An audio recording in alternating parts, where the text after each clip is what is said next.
The war room on Velthani Prime hummed with desperate energy. Holographic displays showed sector after sector falling to red markers. Each red dot represented a world consumed by the Kreshtok swarm. High Commander Thelzan watched the displays with 4 eyes that had not closed for rest in 3 cycles. His blue skin had turned pale with exhaustion. "We are losing," he said quietly. The other commanders around the circular table did not argue. They could not argue with facts. General Kratok of the Dravik military caste slammed a scaled fist on the table. "My warriors have fought with honor. We have died by the millions. Still they come. The swarm does not care about honor or courage. They only consume." Ambassador Sayla of the Saren floated in her meditation sphere, her translucent form flickering with distress. Her telepathic voice touched all their minds. "I have touched the edges of their hive consciousness. There is no negotiation possible. No mercy, no fear.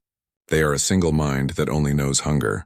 The coalition had been fighting the Kreshtok for 12 standard years. 37 member species had contributed fleets and armies. The Velthani brought their tactical genius. The Dravik brought their warrior tradition. The Saren brought their mental disciplines.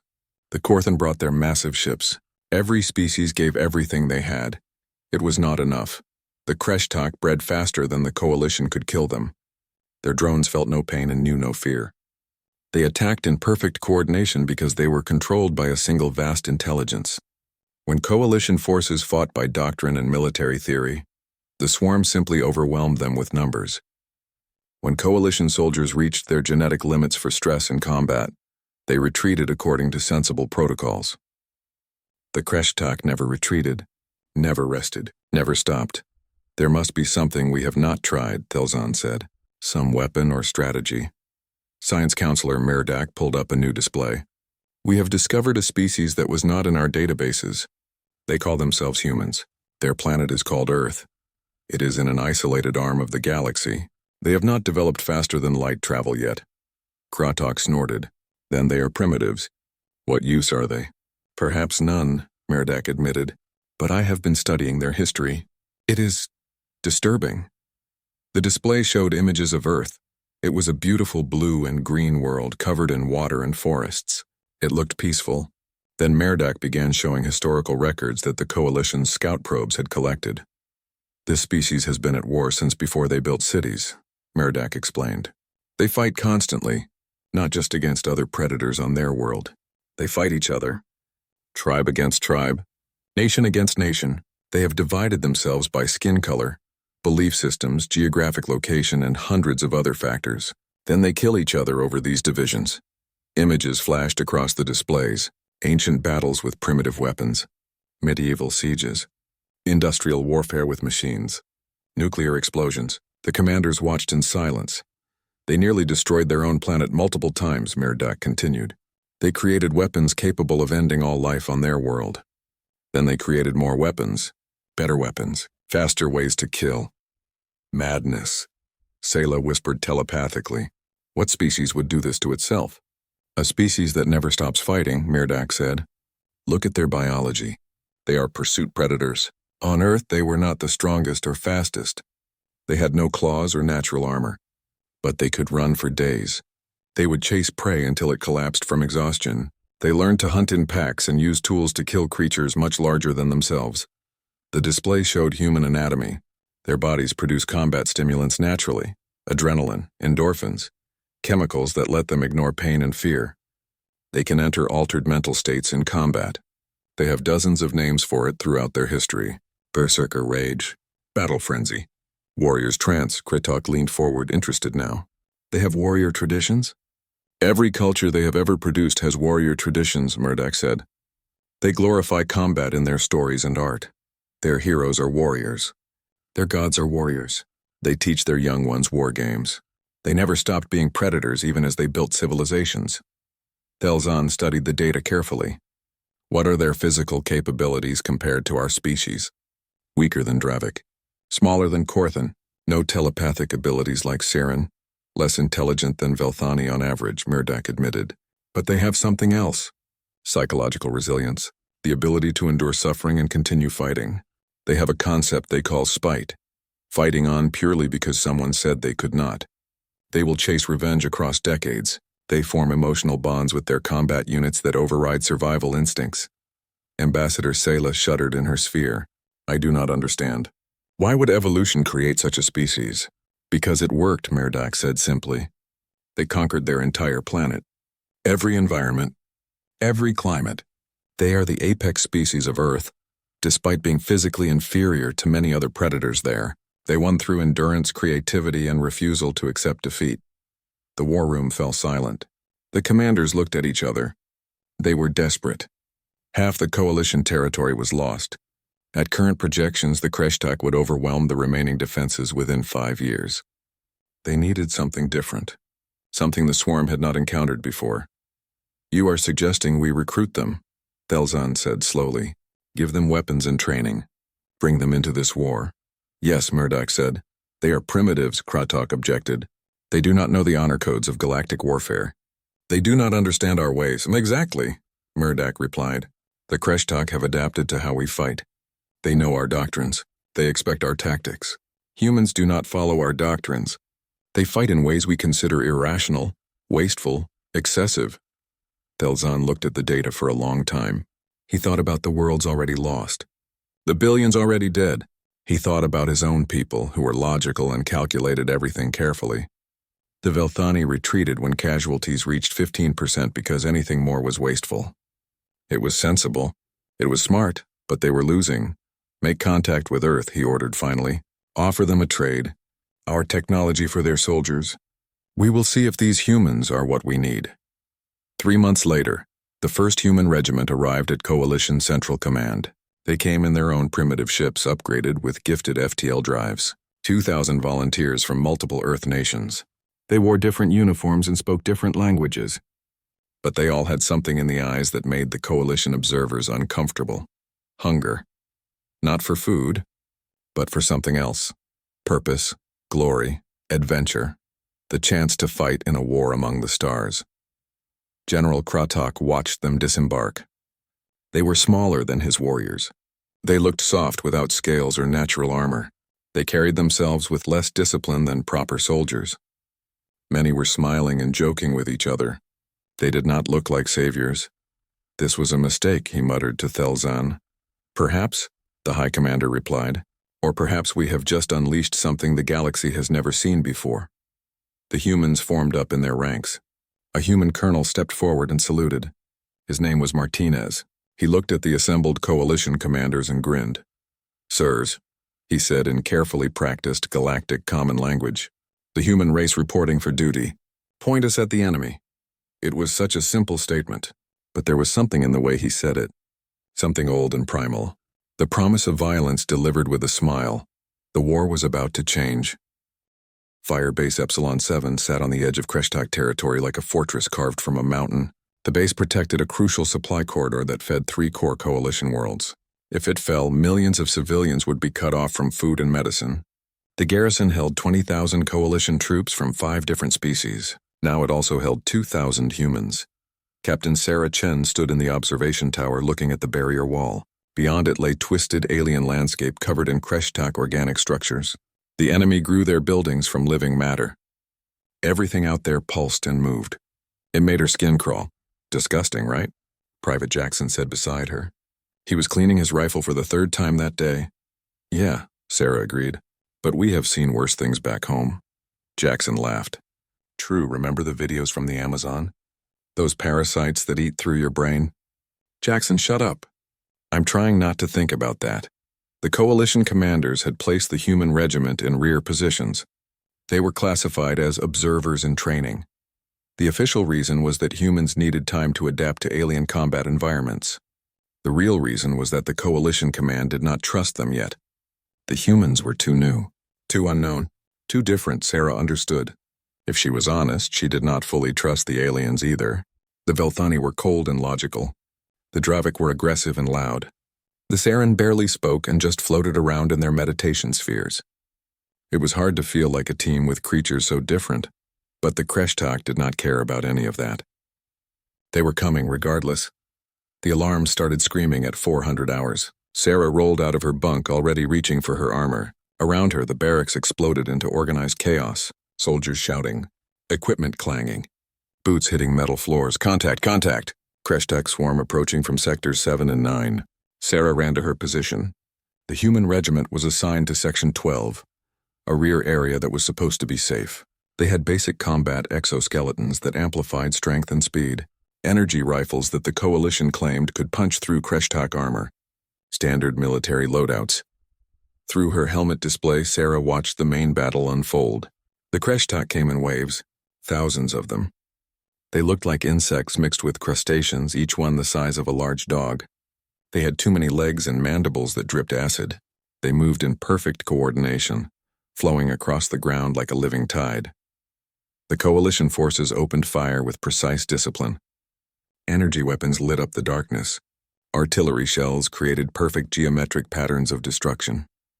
It was warfare as mathematics, beautiful in its efficiency. The Kreshtak kept coming.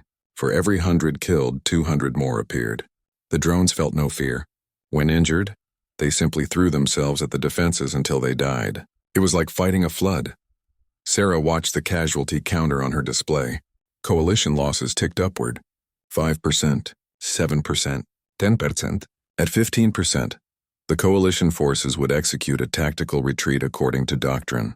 It was standard procedure, sensible. It preserved fighting strength for future battles. Then Section 9 collapsed. The Kreshtak broke through the barrier wall in a concentrated assault. They poured into the gap like water through a broken dam. The Coalition forces in that sector tried to retreat but got cut off. Sarah watched their life signs wink out one by one on her display. Section 12, stand ready. The Coalition commander ordered through the communication system. You will hold the emergency fallback line. Sarah looked at her soldiers. 200 humans in her company. They were scared. She could see it in their eyes through the helmet visors. But none of them suggested retreating. That was not how humans operated. The Kreshtak hit their position like a hammer. Sarah fired until her rifle overheated.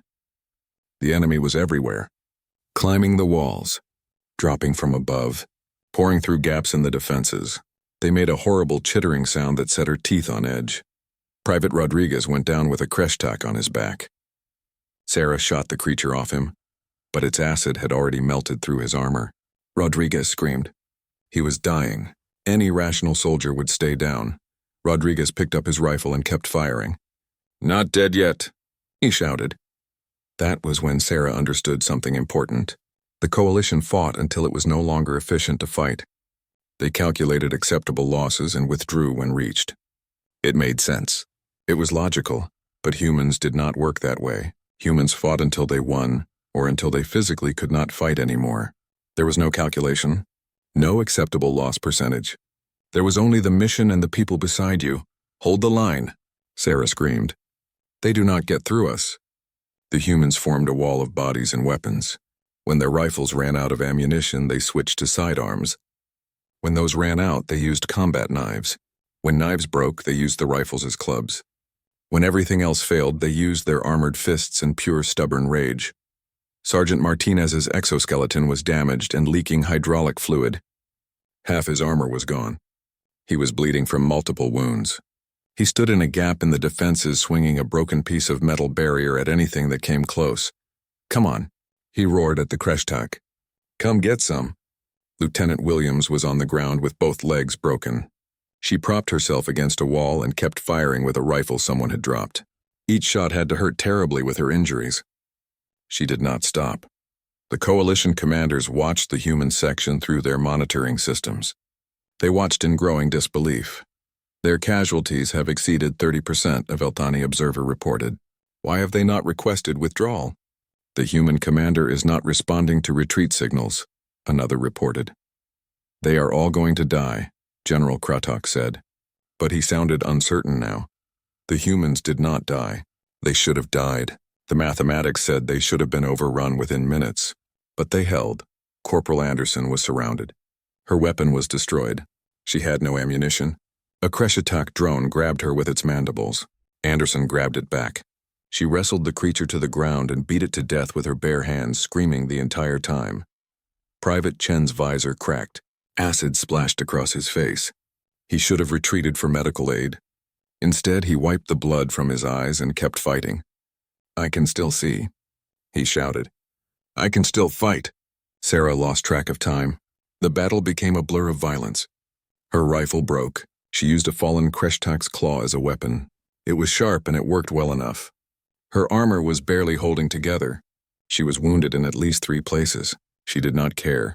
Around her, her humans fought like demons. They screamed and cursed and laughed. Yes, laughed. Jackson was making jokes while shooting. Ugly bugs. Did your mother mate with a garbage disposal? The Kreshtak started to slow. Then they stopped advancing. Then something impossible happened. The swarm retreated from the human section. The hive mind had calculated the cost of breaking through. It had determined the cost was too high. The drones pulled back, leaving mountains of their dead. Sarah collapsed against a wall. Around her, humans were checking on each other. 60% casualties. By coalition standards, her company was destroyed. By human standards, they had won. Coalition reinforcements arrived 3 hours later. They found the human section covered in alien blood and bodies. Every human still conscious refused medical evacuation until all the wounded were treated first. Even then, those who could still walk refused to leave their positions. General Kraytok came personally to see the human section. He walked through the carnage in silence. He stopped in front of Sarah, who was getting her wound sealed by a medical drone. "I do not understand," he said quietly. "Why did you not retreat? You had authorization. You would have been justified." Sarah looked at him. She was too tired to stand at attention. "Sir, with respect, we were told to hold this line. So we held it. That is what we do. But so many of your warriors died or were wounded. It was not efficient," Sarah smiled. It was not a friendly smile. General, humans do not fight because it is efficient. We fight because someone has to. Because people are counting on us. Because the thing behind us is worth more than the thing in front of us. The math does not matter. Kraytok looked at the human soldiers. They were battered and bloody. Many were badly injured. But they were all still ready to fight if needed. He saw something in their eyes that he had never seen before in any coalition species. They were dangerous, not because they were strong or smart, but because they simply did not know when to quit. The war had just changed forever. The footage from Firebase Epsilon 7 spread through the coalition networks like wildfire. Every command center watched it. Every military academy studied it. Xenopsychologists wrote papers trying to explain what they had witnessed. Dr. Velmora was one of the leading researchers. She had studied warrior species for 40 years. She thought she understood combat psychology. Then she watched the human recordings and had to start over. "Look at this moment," she told her students, freezing the video. It showed Private Rodriguez fighting with a Kreshtak on his back. His armor was melting. He was dying. Every species we know would enter shock at this point. Pain and injury trigger survival responses. The individual either flees or becomes unable to function. She advanced the video. Rodriguez shot the creature off himself, then kept fighting. The human continues combat operations. His pain receptors are firing. He knows he is dying. His logical brain understands this, but he overrides the survival instinct through pure willpower. We have documented this behavior in hundreds of instances. They call it fighting through the pain. A Velthani student raised a manipulator. Is it a genetic defect? Do they not feel pain properly? No, they feel pain quite normally, Velmora explained. Human pain sensitivity is actually higher than most species, but they have developed psychological mechanisms to ignore it. They train for this. They practice suffering so they can continue functioning when hurt. It is deliberate conditioning. Another student looked disturbed. That seems inefficient. An injured soldier should withdraw for medical treatment. Yes, by our logic, Velmora agreed. But humans operate on different logic.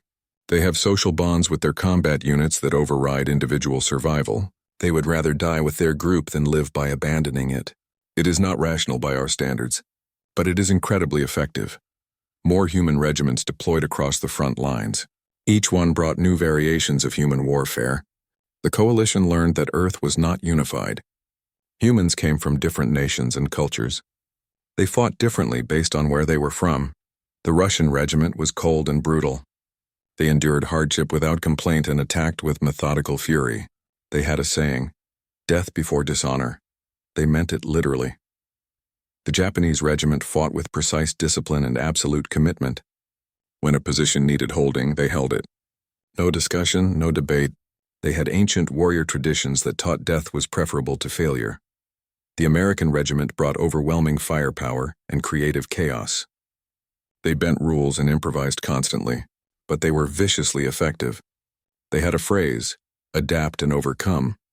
They adapted to everything the Kreshtak threw at them. The African regiments brought patience and endurance. They could wait in ambush for days without moving. When they struck, it was with calculated ferocity. The European regiments brought combined arms tactics refined over centuries of warfare.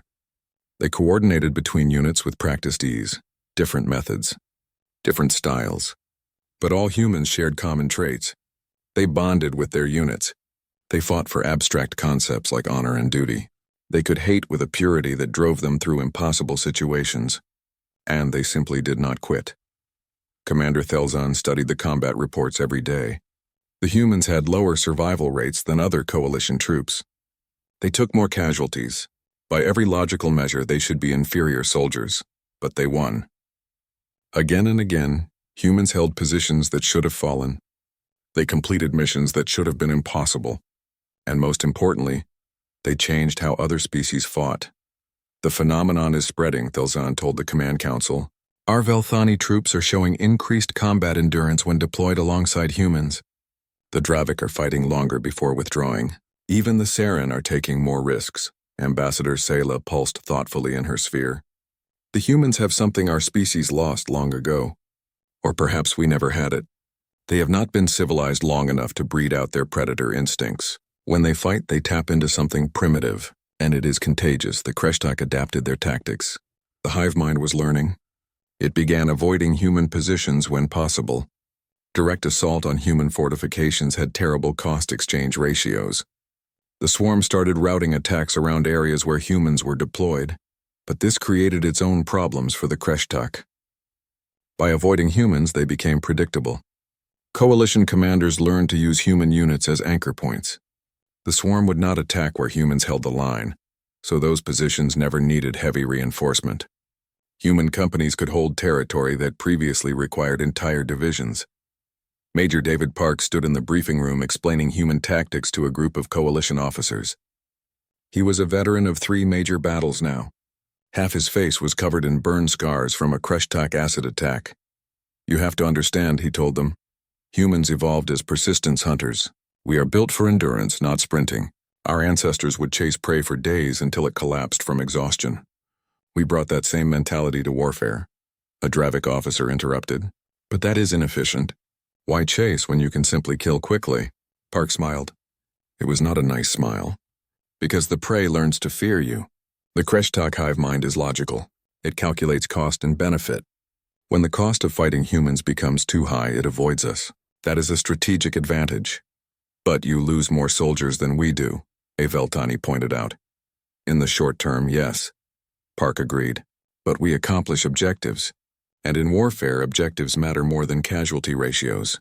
Besides, humans have something you do not understand. We volunteered for this. Every human in this war chose to be here. We are not conscripts. We are not following genetic programming. We decided that fighting the swarm was worth dying for. The coalition officers were silent. Most of their species had mandatory military service based on genetic caste or social obligation. The idea of volunteering to risk death was alien to them. There is another factor, Park continued. Humans hate effectively. Your species fight because you must. Humans can fight because we want to.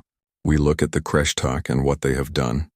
The worlds they consumed, the species they exterminated, and we hate them for it. That hate gives us energy when exhaustion should stop us. Ambassador Sayla touched his mind gently with telepathy. Park had learned to tolerate the strange sensation. I sense this in you, she communicated. This burning anger, but also love. You love your fellow soldiers. You love the people you protect. These emotions drive you? Yes, Park said simply. Humans are emotional creatures. Our emotions make us unstable and unpredictable. But they also make us incredibly dangerous when properly motivated. The reports kept coming in. On Rigel 4, a human platoon held a refugee evacuation point for 14 hours against continuous assault. 40 humans saved 12,000 civilians. Only 7 humans survived. On Kepler Station, a human engineering team stayed behind to repair critical systems, while the Kreshtak breached the hull. They worked in vacuum with makeshift repairs, knowing they would die. They completed the repairs. The station survived. On Deneb Prime, a human ranger company went on a deep reconnaissance mission into Kreshtok territory. They were supposed to gather intelligence and return. Instead, they found a swarm hatchery preparing to spawn 3 million new drones. The Rangers had enough explosives to destroy it, but not enough to destroy it and escape. They destroyed it. Each story spread through the coalition. Each one reinforced the growing legend. Humans were not the strongest species, not the smartest, not the fastest, but they were the most dangerous because they chose to be. General Kratok found himself requesting human attachments for all major operations. He was not alone. Every coalition commander wanted humans in their battle groups, not because humans were perfect soldiers, but because humans made everyone else fight harder. There was something about watching a human refuse to quit that inspired courage in other species. The Velthani stopped retreating so quickly. The Dravik fought with renewed honor. The Saren pushed their telepathic abilities further than they thought possible. The humans were winning the war, not through superior tactics or technology. They were winning because they taught the galaxy something it had forgotten. Sometimes survival was not about efficiency or logic. Sometimes it was about stubbornness and refusal to accept defeat. The Kreshtok hive mind analyzed this new factor in the war. It ran projections and probability models. The calculations were disturbing. If humans continued at current deployment rates, the swarm would face unsustainable attrition within 30 years. The hive mind had conquered half the galaxy in 2 centuries. But it might lose everything to a species that had not even left their solar system a year ago. The humans called themselves warriors. The coalition called them heroes. The Kreshtok began calling them something else in their hive communications. The translation was imperfect, but it meant approximately the prey that became predators. And the swarm, for the first time in its existence, felt something like concern. Sanctuary was the heart of the coalition, the capital world where the council met, home to 5 billion civilians from dozens of species, libraries holding 10,000 years of accumulated knowledge, gardens growing plants from 100 worlds, art and culture and everything that made civilization worth fighting for. The Kreshtok came for it with everything they had. The attack began at dawn. 50,000 swarm ships dropped out of hyperspace. They overwhelmed the orbital defenses in the first hour. Coalition fleets scrambled to respond but were badly outnumbered. Desperate battles raged in space while drop pods rained down on the planet's surface. Colonel James Morrison watched from the human embassy compound. He commanded the human contingent on Sanctuary, 3,000 soldiers. They were here for ceremonial purposes mostly. Guard duty, parades, showing the flag. The real fighting was supposed to be happening elsewhere. "Sir, we are getting reports," Lieutenant Shaw said, her voice tight. "The Kreshtok are landing in every major city. Millions of them. The planetary defense forces are falling back." Morrison pulled up tactical displays. The situation was catastrophic. The swarm was not just attacking military targets. They were hitting everywhere at once. Civilian centers, power plants, water treatment facilities. This was not a military conquest. This was extermination. "Coalition Command is ordering evacuation of all non-essential personnel," Shaw continued. "That includes us, sir. Transport ships are being prepared." Morrison looked at his soldiers. They were watching him, waiting for orders. He could see the question in their eyes. They knew what he was thinking. 3,000 humans could not stop millions of Kreshtok. It was mathematically impossible, but they could try. "Get me a line to Coalition Command," Morrison ordered. High Commander Thelzon appeared on the communication screen. The Velthani looked exhausted and frightened. "Colonel Morrison, you need to evacuate immediately. We cannot hold Sanctuary. We must save what we can." "Commander, what about the civilians?" Morrison asked. "We are evacuating who we can. But there are billions of them. We do not have enough ships. The population centers are already being overrun." "I am sorry, Colonel. There is nothing we can do." Morrison was quiet for a moment. Around him his soldiers were listening. 3,000 humans who had volunteered to come to the stars, who had left Earth to fight monsters in the dark, who had proven themselves in battle after battle. "Commander, the human regiment declines evacuation," Morrison said calmly. Thelzon stared at him. "Colonel, you will all die if you stay. The swarm is overwhelming. Even humans cannot stop what is coming." "Maybe not," Morrison agreed. "But we are going to try." Get every civilian you can into the shelter systems, the deep bunkers. Lock them down tight. Then get your ships out of here. We will buy you as much time as we can." "This is madness," Thelzon said. "Yeah," Morrison smiled. "Probably. But that is kind of our specialty." "Morrison out!" He turned to his soldiers. "All right, people, you heard the situation. Millions of Kreshtak are landing all over this planet. They are killing civilians, billions of innocent people who cannot defend themselves. Coalition Command wants us to evacuate." He paused, looking at each face. "But I think we should stay. I think we should hold the shelter zones and give those civilians a chance to survive. It is going to be ugly. Most of us are not going to make it. So I am making this voluntary.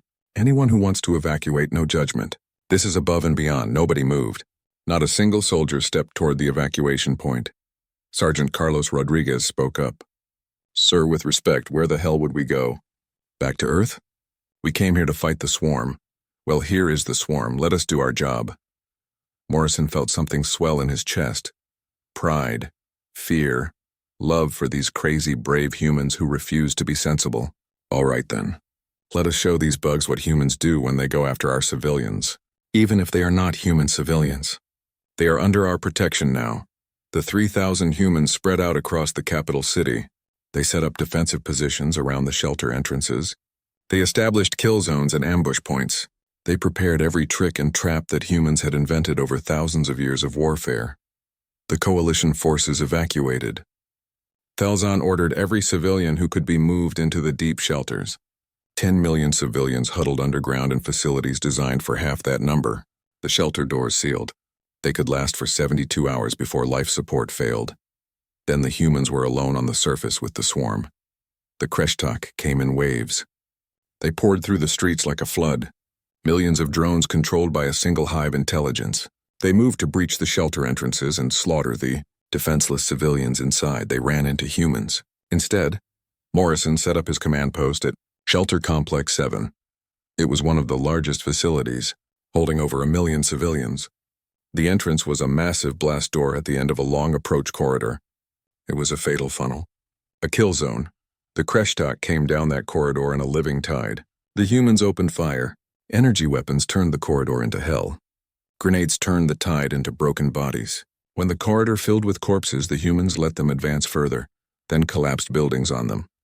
"They keep coming," Private Chen screamed, firing until his rifle overheated. "Good," Morrison screamed back. "Everyone that comes here is not going to a different shelter. Keep firing." The battle spread across the city. Small teams of humans held choke points. They turned buildings into fortresses. They rigged entire blocks with explosives and lured Kreshtak into kill zones. When they ran out of ammunition, they used alien weapons. When those broke, they used anything that could kill. Corporal Anderson was defending Shelter Complex 3 with 20 humans. They held a bridge that was the only approach. The Kreshtak swarmed across it in thousands. The humans brought the bridge down with explosives, sending hundreds of drones into the river below. The swarm built a new bridge out of their own bodies. The drones locked together to form a living structure. The humans fired into the mass until they ran out of ammunition, then started throwing grenades. When the grenades ran out, they used the bridge supports as clubs. Lieutenant Williams led her company in a fighting retreat through the commercial district. The Kreshtak were everywhere. She radioed back to Morrison. "Sir, we are surrounded." "We cannot hold here much longer." "Find a building and fortify it," Morrison ordered. "Make them pay for every meter." Williams and her soldiers barricaded themselves in a shopping complex. They set up firing positions in the upper levels and rained death on the swarm below. When the Kreshtak breached the ground floor, the humans fell back level by level, fighting all the way. The battle went on for hours, then days. The humans did not sleep. They rotated through defensive positions, caught brief rest between attacks, treated their own wounds with field medical supplies. They sang songs to keep morale up. They told jokes in the face of death. They kept fighting because that was all they knew how to do. The coalition watched from orbit. They had sensors trained on the planet's surface. They could monitor the battle in real time.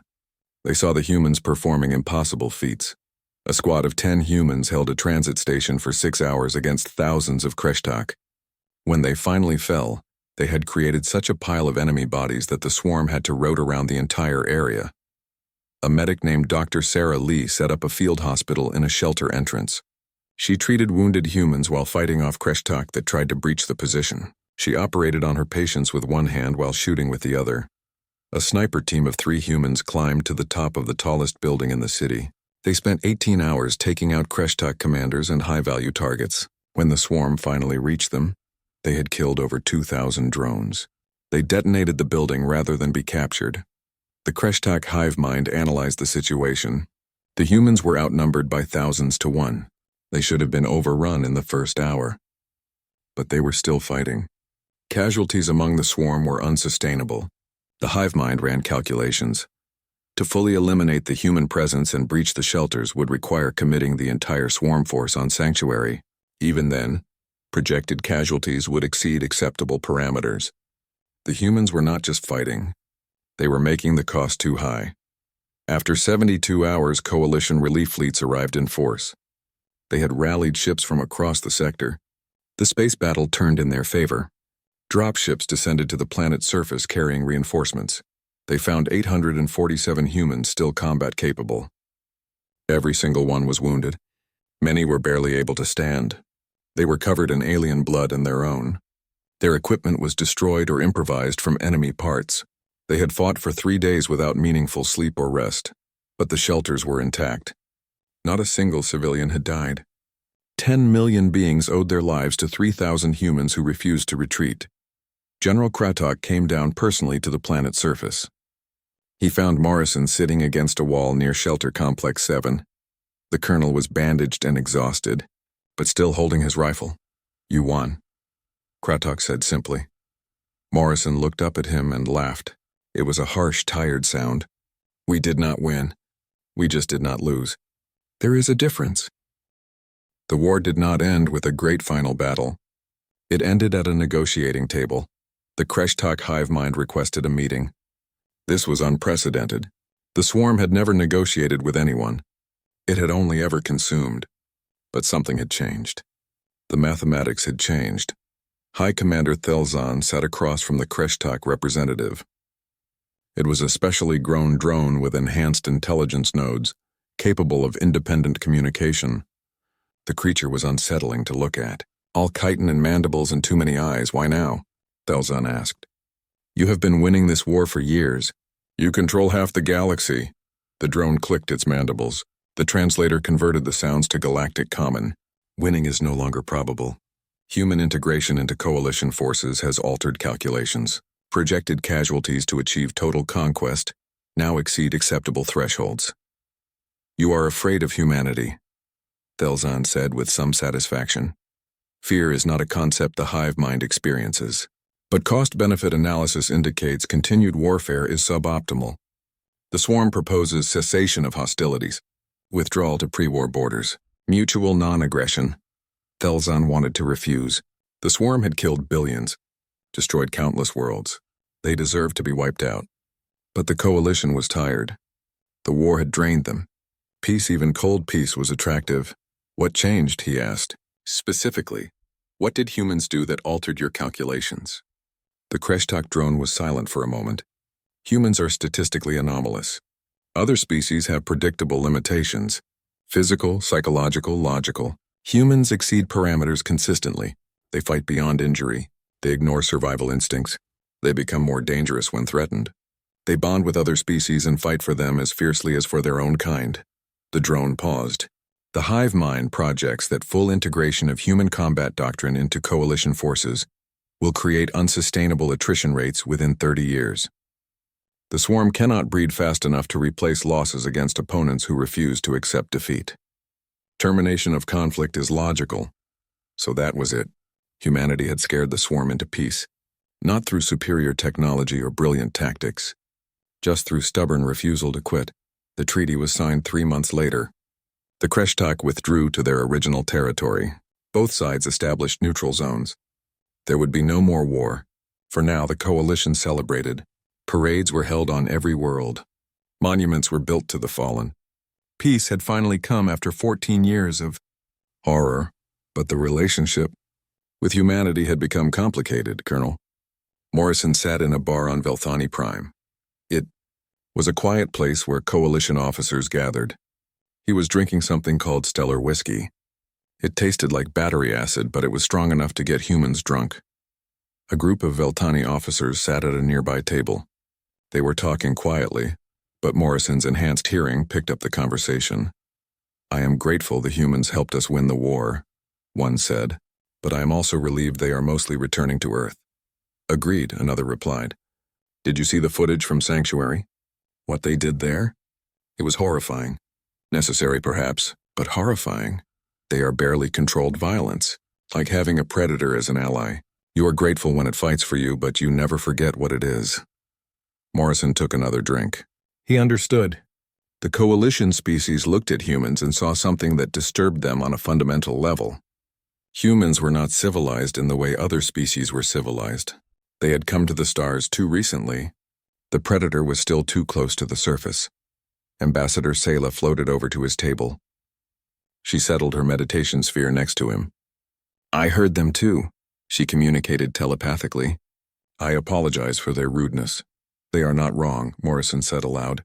She could read his surface thoughts anyway. "We are violent. We do things other species find barbaric. The Sanctuary battle was necessary, but it was also brutal. You saved 10 million lives. By killing hundreds of thousands of Kreshtak in the most efficient ways we could devise, we turned that city into an abattoir. We were not soldiers that day. We were butchers. Professional, necessary butchers. But still," Sayla pulsed with color, "there is a concept in human philosophy I have been studying. The idea of the sheepdog. A creature that looks like a wolf is related to wolves but protects the sheep from wolves. The sheep fear the sheepdog because it has teeth, but they need the sheepdog because wolves exist."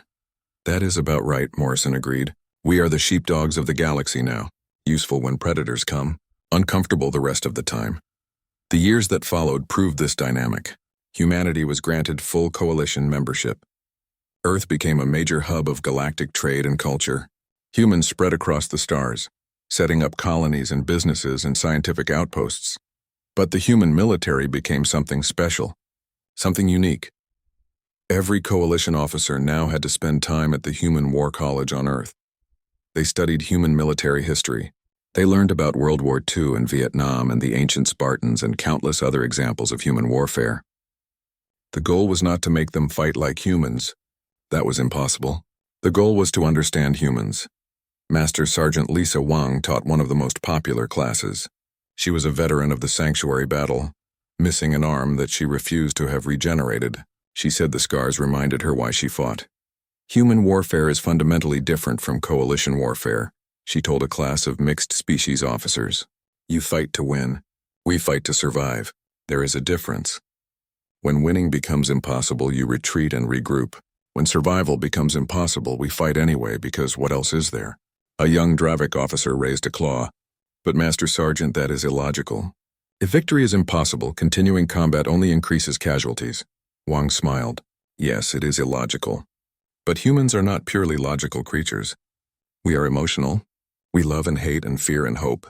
These emotions can make us stupid, but they can also make us capable of extraordinary things." She pulled up footage from Sanctuary. The class had seen it before, but it still made them uncomfortable. Humans fighting long past the point where they should have died. Humans laughing while wounded. Humans singing songs while holding impossible positions. "This is what makes us dangerous," Wang continued. "Not our technology, not our tactics. Our mindset. We decided as a species that some things are worth dying for, protecting the helpless, standing by our friends, refusing to let evil triumph. These are abstract concepts, but we will die for them, happily." She paused, looking at each student. "The coalition wanted soldiers. You got humans. We are not perfect soldiers. We are messy and emotional, and we take too many casualties. But we win. Not always through smart tactics or good planning. Sometimes we win just through sheer stubborn refusal to accept defeat. And that terrifies you, does it not?" The students were silent. She had hit the truth. Humans scared other species. Not because humans were evil, but because humans were so willing to become monsters when necessary. The class ended. The students filed out quietly. Wang sat at her desk and looked out the window at Earth below. Beautiful blue planet, home to a species that had clawed its way to the top of the food chain through persistence and pack hunting and sheer stubborn survival. That same species had gone to the stars and saved the galaxy, not because they were heroes, But because when someone needed saving, humans decided it was the right thing to do. Years later, a new threat emerged in a distant sector. A species called the Vexnar were raiding Coalition colonies. They were brutal and efficient. Coalition forces responded but struggled to counter their hit-and-run tactics. The Coalition asked for human assistance. 2 human ranger battalions deployed. They hunted the Vexnar across 3 star systems using tracking skills developed by human ancestors millennia ago. They turned the hunters into the hunted. The raid stopped within 6 months. The pattern repeated. Whenever the Coalition faced a threat they could not handle through conventional means, they called in humans. Hostage rescue, deep reconnaissance, holding impossible positions, desperate last stands. Humans specialized in the operations other species could not or would not perform. And the galaxy learned to live with this new reality. Humans were partners, allies, friends even. But they were also the creatures you called when violence was necessary. When someone needed to walk into hell and come back out carrying the mission objectives. The universe had many civilized species. Brilliant scientists, wise philosophers, skilled diplomats, beautiful artists. Every species contributed something to galactic culture. Humanity's contribution was simple. They were the ones who would fight when fighting was necessary, and they would not stop until the job was done or they were dead. Colonel Morrison, now a general and head of Coalition Special Operations, sat in his office on Earth. He was old now, gray-haired and scarred. He looked at a photo on his desk. His company from the Sanctuary battle. 3,000 humans. Only 800 survived, but 10 million civilians lived because they had stood their ground. A young lieutenant came into his office, fresh from training, eager and nervous. "Sir, I have been assigned to the Coalition Military Exchange Program. I will be the human liaison with the Velthani fleet." Morrison looked at the young officer. So young, so idealistic. "Good, you will do well.